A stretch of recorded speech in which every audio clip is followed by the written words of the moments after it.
1955. Marina Chapman. Tiene 5 años y acaba de comerse una fruta venenosa. Ella no lo sabe. El hambre no le permite casi pensar. Se encuentra sola en la selva, rodeada de unos extraños seres de los cuales no entiende nada, y que con el tiempo sabrá que se trata de los monos capuchinos que habitan en la selva de Colombia. Marina comienza a sentir unos fuertes dolores. A su corta edad piensa que es el final de una larga travesía que la llevó a estar en este sitio sin saber qué hacer. Afortunadamente, un mono anciano la llevó a una agua fangosa y la hizo tomarla. Sin nada que perder lo hizo y comenzó a vomitar. Gracias a ese animal que por mucho tiempo llamó abuelo, siguió con vida y sin saberlo terminaría viviendo en Inglaterra, no sin antes pasar por un destino tan difícil como increíble. ¿Es realidad o ficción su historia? Con ese debate ha tenido que vivir toda su vida. Muchos estudios consideran que dice la verdad, aunque algunos lo dudan. Hoy conoceremos su historia. La de una niña que fue criada por monos capuchinos en la selva y que por mucho tiempo no sabía hablar y caminaba en 4 patas. En 1955 gobernaba el militar Gustavo Gómez Pinilla. Había llegado a través de un golpe de Estado luego de años de convulsión política y social en el país. Colombia era un país tan pobre donde casi la mitad de la población era analfabeta. En un remoto pueblo, del cual no recuerda su nombre, vivía una niña, que no recuerda su nombre, pero al cual le daremos el que tuvo cuando fue más grande: Marina. Ella no tenía futuro. Era pobre, no sabía leer y tampoco escribir. No tiene casi recuerdos de su niñez, pero existe uno que comienza con la historia que vamos a contar. Caminando por un lugar, sintió cómo de repente una mano aparecía rápidamente sobre su cara y comenzaba a taparla con un pañuelo. Al fondo escuchaba niños llorando, pero luego todo se fue esfumando y terminó cayendo en lo que describe un sueño profundo. Cuando comenzó a abrir sus ojos, escuchaba los sonidos de unas botas que pisaban las hojas.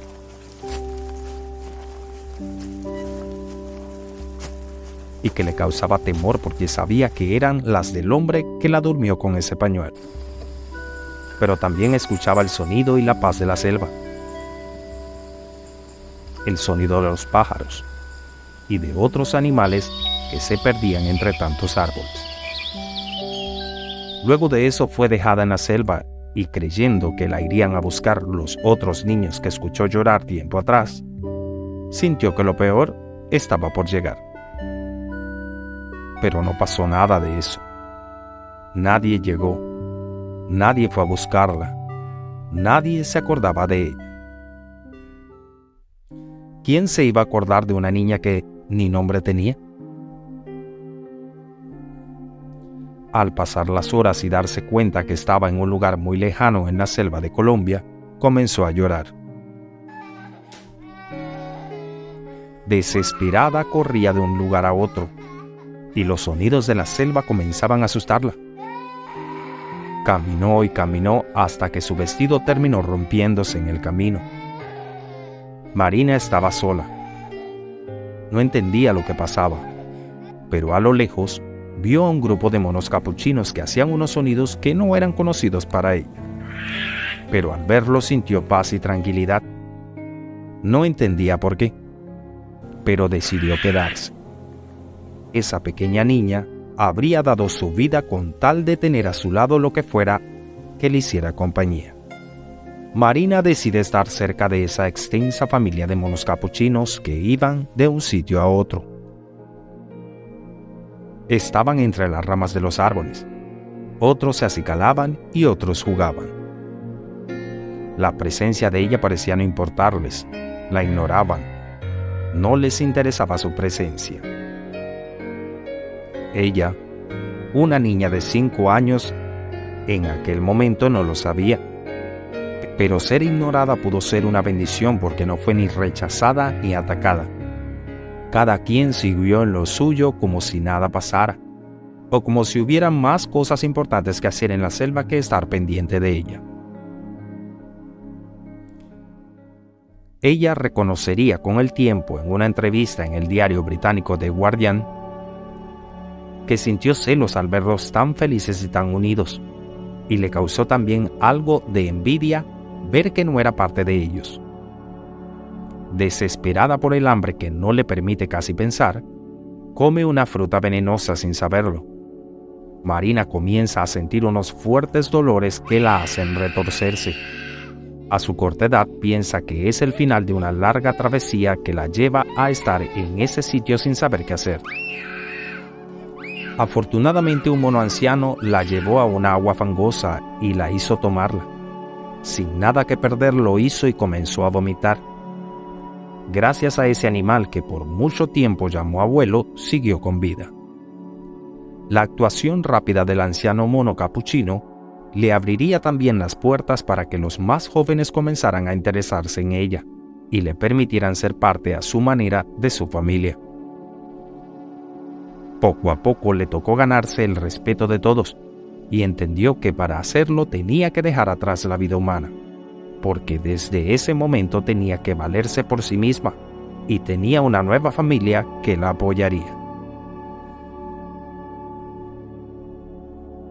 Poco a poco Marina comenzó a aprender nuevas cosas. De ellos lo primero que aprendió fue a treparse a los árboles.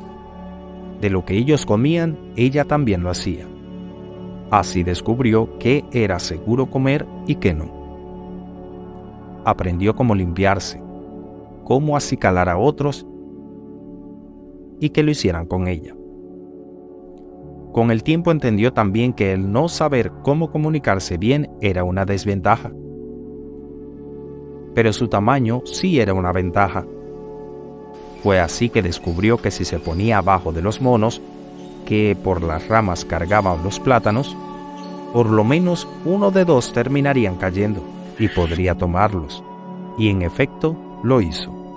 Aprendió a ser ágil y veloz y se fue adaptando lentamente a la familia. Recuerda que los extrañaba cuando se iban a buscar comida y cuando lejos escuchaba los sonidos que emitían, se sentía feliz y alegre de volver a estar cerca de los miembros de lo que ahora era su nuevo hogar. Hay momentos que recuerda como parte importante de esos momentos. La primera fue cuando un mono joven saltó sobre sus hombros y estuvo cerca de ella. Marina lo sintió como si fuera un abrazo. Era lo más cercano que podía estar de sentir uno. Es algo que guardaba en sus recuerdos como una muestra de agradecimiento y plenitud en las circunstancias más difíciles de la vida. Y otro momento fue cuando le orinaron sus piernas. Allí sintió que había sido recibida. Para alguien que sintió por mucho tiempo que estaba siendo tolerada por esa familia de monos capuchinos, ese momento significó para ella un logro de vida. Con el tiempo entendió que algunos silbidos de los monos era para avisar que se acercara, que había comida. Otros eran para avisar de un peligro, para marcar territorio, y otros que hacían como una relajación celestial cuando eran acicalados por otros. Entender cómo interactuaban le permitió sobrevivir a la tupida selva colombiana. Marina se sintió cómoda y feliz con los monos capuchinos. Aprendió a andar en 4 patas, se subía a los árboles y caminaba por las ramas que podían aguantarla con su peso. De vez en cuando veía como algunos cazadores pasaban por debajo de los árboles. Cuando veía los machetes y algunas pistolas, sentía miedo. Les recordaba la sensación que tuvo cuando aquellas manos la durmieron con ese pañuelo de olor raro y la llevaron a la selva. Pero había algo que la hacía sentir conexión con ellos. Y es que no se sentía de ningún lado, sentía que le faltaba ese hilo humano que se había perdido tiempo atrás. Por lo que un día fue corriendo hacia un lugar donde sabía descansaban los cazadores, y caminando como los monos en 4 patas y desnuda, pedía que la ayudaran. Estos aceptaron, y ella feliz sintió que volvería a su hogar, pero por mala suerte de su destino, estos hombres la llevaron a una casa de citas, a una ciudad que con el tiempo supo era Cúcuta, que se encuentra entre la frontera entre Colombia y Venezuela. De ahí pudo escapar antes de que desgraciaran su vida, y terminó viviendo en las calles con otros niños pobres. Por su tamaño y su color recuerda que otros niños la bautizaron como Pony Malta, una famosa bebida de su país, y al no tener un nombre que ella recordara, pues sintió que así se tenía que llamar: Pony Malta. En las calles de Cúcuta tuvo éxito entre los niños que vivían sin un techo porque usó todo lo que aprendió de los monos capuchinos. Robaba a las mujeres ricas, bajándole la falda, y cuando éstas, horrorizadas, se subían la ropa, agarraban las carteras que soltaban de la vergüenza, y salía corriendo rápidamente a las copas de los árboles para no ser atrapada. Un día una amiga de la calle le contó que había logrado salir de ahí trabajando como empleada doméstica, ayudando a limpiar y cocinando a otros.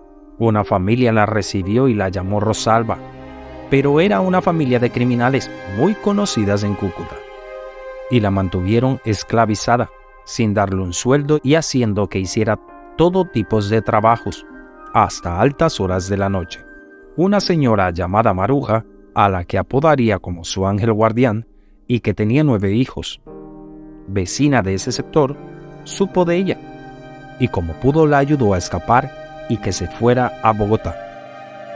De ella recuerda que le compró un boleto de avión, y el primer regalo que Marina recuerda haber recibido, una caja atada con una cinta amarilla que contenía un vestido de raso azul claro, una pinza para el cabello, calcetines blancos y un par de zapatos blancos brillantes. Dice que el vestido era lo más hermoso que había visto en su vida. Hacia los 14 años fue adoptada por María, la hija de Maruja, quien le dijo que ahora era libre, que debía elegir su propio nombre, y así decidió que el mejor nombre era Marina. A su familia adoptiva le había ido bien en el negocio textil, y en 1977 enviaron a sus hijos a Reino Unido, a una ciudad de este país, que era uno de los centros de la industria de la lana. Marina siguió como su niñera, y poco a poco después conoció a John Chapman en la iglesia. Para alguien que no tenía fe, que no creía en la humanidad, mucho menos en un Dios. Ir obligada como niñera a velar por los niños, el destino le daría al fin un poco de suerte, ya que 6 meses después se casaron. Ella tenía vergüenza de su niñez, y solo luego de casados le contó a su esposo sobre su experiencia en la selva. Él entendió en su idioma y algo de inglés que en su pueblo habían muchos monos, pero no era así. Con sus hijas fue lo mismo, les hacía sonidos y silbidos cuando estaba junto con ellas, y una vez que estuvo jugando con ellas y saltó rápidamente a un árbol y la vio una vecina, ésta le dijo que más nunca hiciera eso, para que las pequeñas no sufrieran burlas en la escuela. Luego de eso, decidió ocultar todo. Su esposo recuerda para la entrevista de The Guardian que le sorprendió lo fuerte que era cuando una vez que subió a unas vigas de la iglesia de la localidad a acomodar unos detalles, terminó cayendo y milagrosamente no le pasó nada. Los doctores también quedaron sorprendidos, y sobre esto ella dice que aprendió la manera de caer al suelo como lo hacían los monos capuchinos. Una de sus hijas también contó que Marina solía contarles historias a las niñas cuando se acostaban, sobre la selva y los monos y el robo de plátanos, pero nunca pensaron que hubiera algo inusual en eso. Cuando eran jóvenes les enseñaba a trepar los árboles, y eso parecía muy divertido. A veces se paseaba a 4 patas y eso también les hacía reír. Había pequeñas cosas extrañas con las que luchaba. Abrir puertas, por ejemplo, porque nunca había que torcer nada en la jungla. Fue solo cuando las niñas hicieron amigas y conocieron a sus padres que les sorprendió que estas personas no trepaban árboles o que no advertían de los sonidos de serpientes, entre otras cosas de la selva. Supieron que su madre en realidad sí era especial y que todo lo que hacía o les decía comenzaba a tener sentido. Una de sus hijas, Vanessa, fue la que comenzó a escribir y organizar todo lo que su madre les decía sobre su vida. Comenzaron a llevar lo que sería un libro a distintas editoriales, pero nadie les creía, porque para ellos parecía muy fantasioso. Algunos reportajes comenzaron a aparecer y la retrataron como una persona extraña que no le daba a sus hijas comida cuando eran pequeñas, sino que silbaban como monos, algo que sus hijas siempre han negado. El libro al final salió a la luz y su historia se convirtió incluso en un documental de Nat Geo. Algunos creen que su historia es fantasía, que siempre al último momento logra escapar y que no carece de sentido. Christopher French, un profesor de la psicología de la Universidad de Londres, considera que Marina puede verse afectada por recuerdos falsos debido a lo duro que fue su niñez, que no recuerda nada de su vida antes de estar en la selva. También genera suspicacia entre las personas. Sin embargo, otros han decidido creer lo que dice. Por ejemplo, Carlos Conde, profesor de Colombia, dijo que hizo una prueba con imágenes de la familia adoptiva de Marina y monos capuchinos, que sugerían fuertemente que ella estaba diciendo la verdad. Su esposo la defiende y considera que sí dice la verdad, en parte porque cuando se les acusó de generar ingresos con una historia falsa, demostró luego que el dinero recaudado por el libro fue a parar en hogares de protección de niños en Colombia y que nunca han querido sacar de esto dinero. Además que la historia se empezó a salir de control cuando se fue regando de boca en boca y luego llegó a los medios que realizaron reportajes amarillistas burlándose de eso. ¿Quién tiene la razón? Decidida a dejar atrás su pasado y adaptarse a su nueva vida, Marina Chapman terminó siendo ciudadana británica.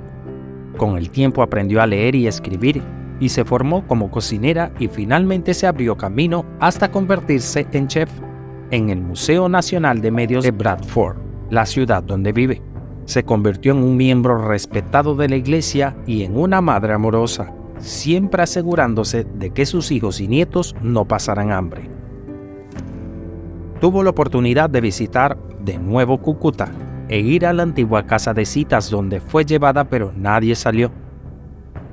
Algunos vecinos al verla la recordaron como si los años no habían pasado y decían que había llegado la niña que había salido de la selva. Sin embargo, Marina quiere volver a la selva para darle sentido a su niñez y con 73 años se pregunta si los monos capuchinos tienen una esperanza de vida alta, para ver si la recuerdan, si un día llega, si la reconocen y entienden que se trata de aquella niña de 5 años que fue obligada a ir a la selva y gracias a ellos pudo seguir con vida y convertirse en el chef profesional que es hoy día.